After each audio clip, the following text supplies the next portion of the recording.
Hey guys, Lee Labrada here with Labrada Nutrition and the Lean Body Nation newsletter. I am so proud that I have Dr. Tom Deters with me here today.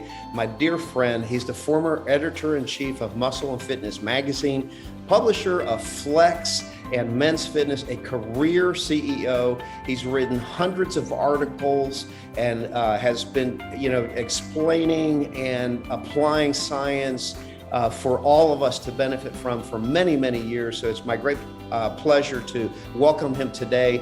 We're going to be talking about keto diets. Tom, welcome. Thank you, Lee. Good to be here, bro. And so, Tom, we hear a lot about these keto diets. There's a lot of people that use them. Yeah. And there's people that have lost weight with them and that type of thing. But what really goes through my mind is, what are the pros and cons of the keto diet? And, what are some of the short-term health effects, long-term health effects, and that type of thing? It's a big umbrella, but that's what we'll cover here today. Why don't we start with the definition of a keto diet?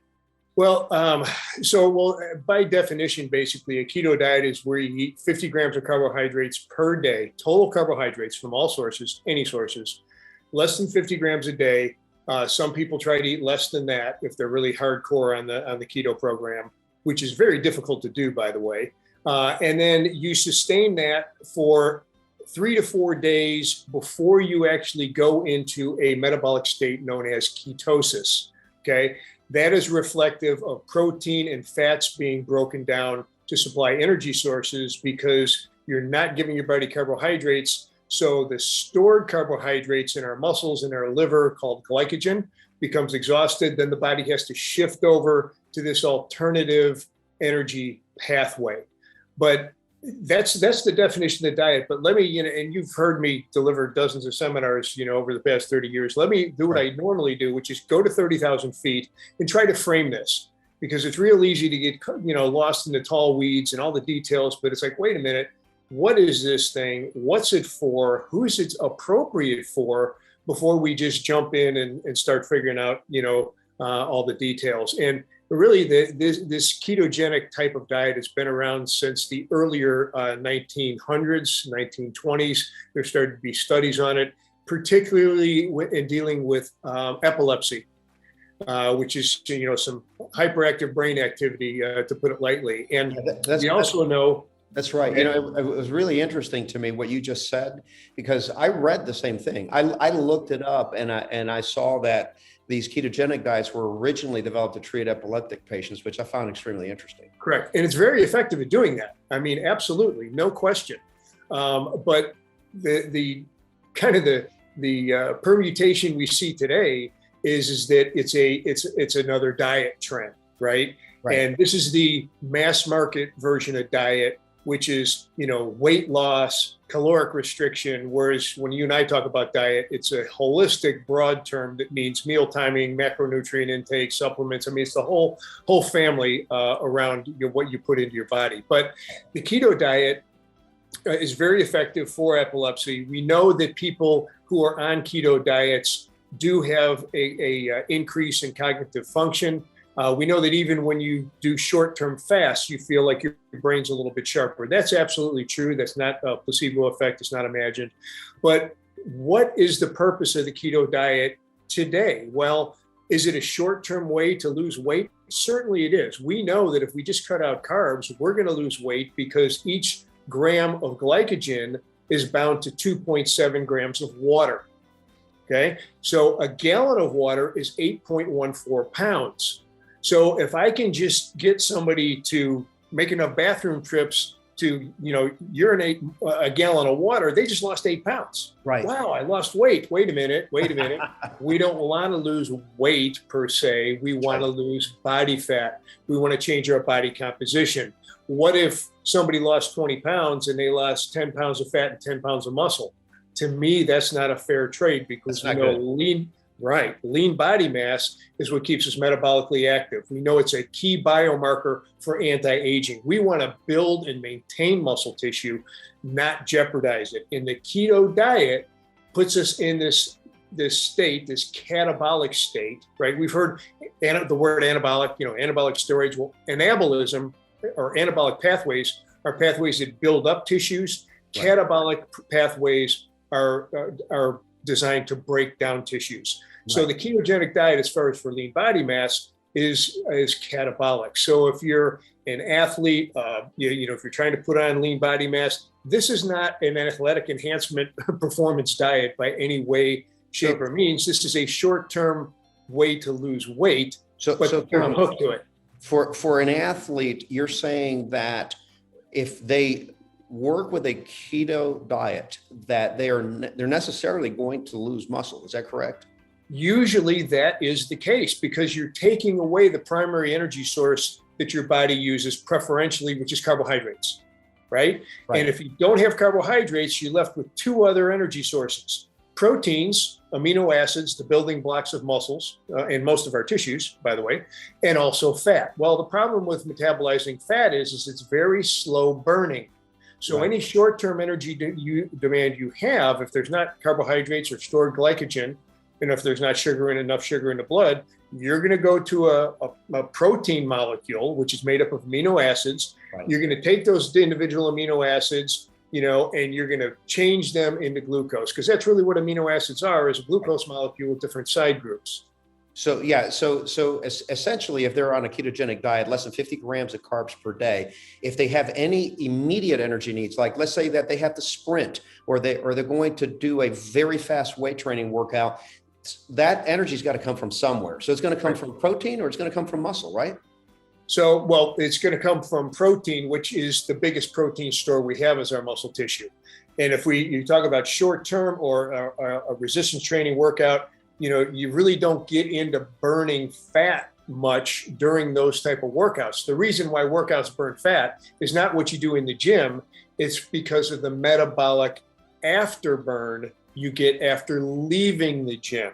Right. So right now, I should be burning more fat because I worked out this morning with a resistance training program than if I hadn't have worked out this morning. But while I was working out, I really wasn't burning that much fat. I was burning glycogen and I was burning some amino acids, which is why you look at glutamine and branch chains and things like that. Sure. That's why those supplements are important. So you mentioned earlier that, that after a few days, the body goes into, a ketosis, otherwise known as acidosis. Let's talk a little bit about that and the effect that it has on the body, the metabolism, the well-being of the body. Well, those are two kind of different words, right? Being in ketosis or a state of metabolic acidosis, that's different. Metabolic acidosis, that is a serious medical situation that needs to be rectified with buffers in the blood and things like that. I mean, that's EMT stuff. A lot of people who have a heart attack or something, they can, go into short-term metabolic acidosis and they need to be treated. That's why paramedics set up IVs and things. But ketosis itself, long-term, there's a greater risk, according to some of the studies, about kidney stones, osteoporosis, liver disease. But again, that's long-term use. We're talking about short-term use. There's something called the keto flu.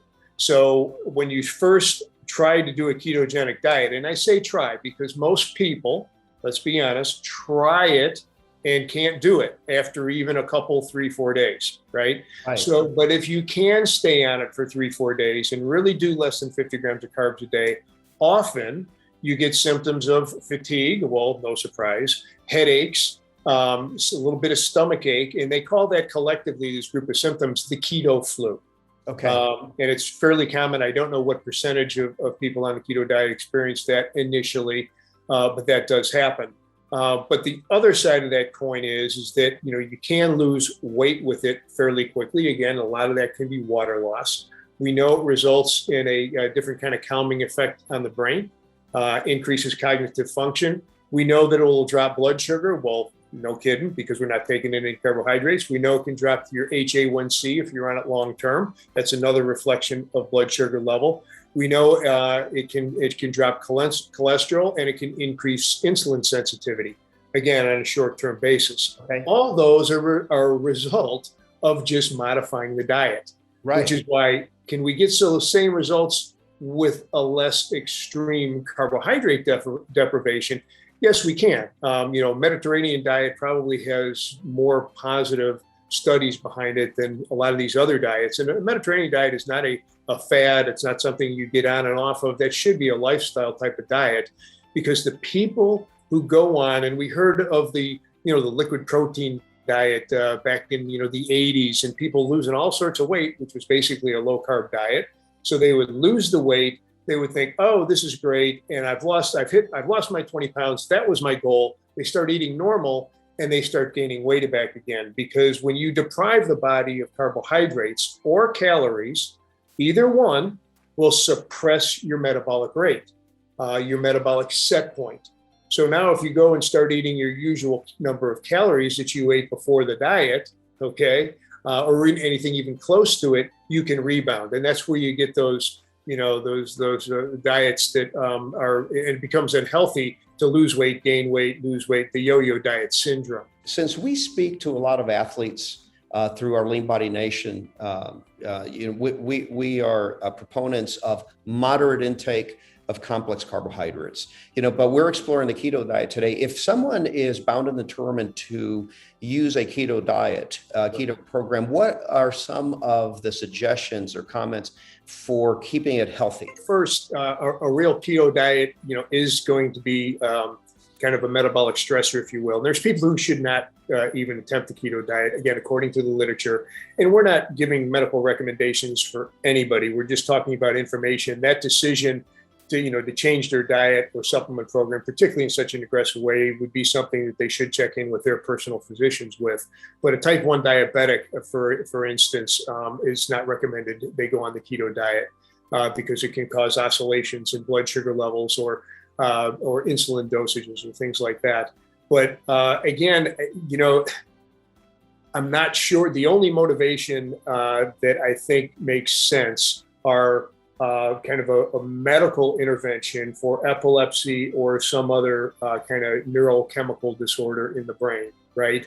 And then someone else saying, hey, I'm going to go on this low carb diet, see if I can lose a whole bunch of weight. Well, again, there may be better ways to do that. However, there's going to be a longer tail to it. People want to lose weight and they want to lose it very, very rapidly, of course. I can't tell you the number of times I've gotten calls from people. Oh, well, my wife asked me to call you because, she doesn't really work out, but she's got a high school reunion next month and she wants to lose 40 pounds.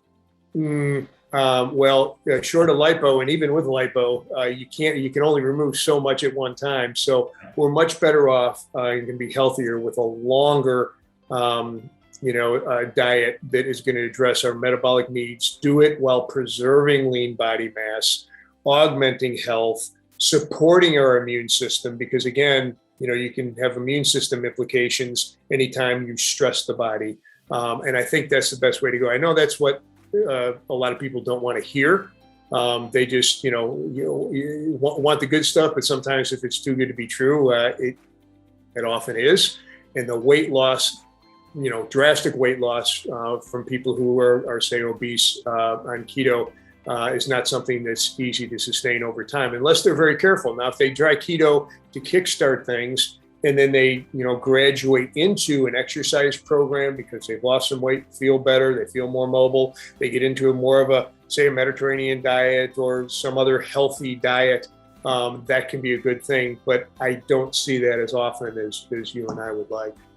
Tom, this is so very, very interesting. And I know that we could go on and on about the keto diet and other diets as well, but we're gonna wrap it up for today. And I want to thank you. And also I want to remind you guys out there that are watching to check out the Lean Body app on the iTunes store or on Android. If you have it, it's available for that as well. The Lean Body app. It's absolutely free, has the diet, has the training, motivation, forums, support groups, you name it. Check it out. Also want to recommend that you sign up for the Lean Body Nation newsletter. Just go to leanbody.com and check it out. That's free also. Guys, thank you so much for joining us. Tom, thank you again. I'm Lee Labrada. My pleasure. Thank you. And I'm Lee Labrada with Labrada Nutrition for the Lean Body Nation.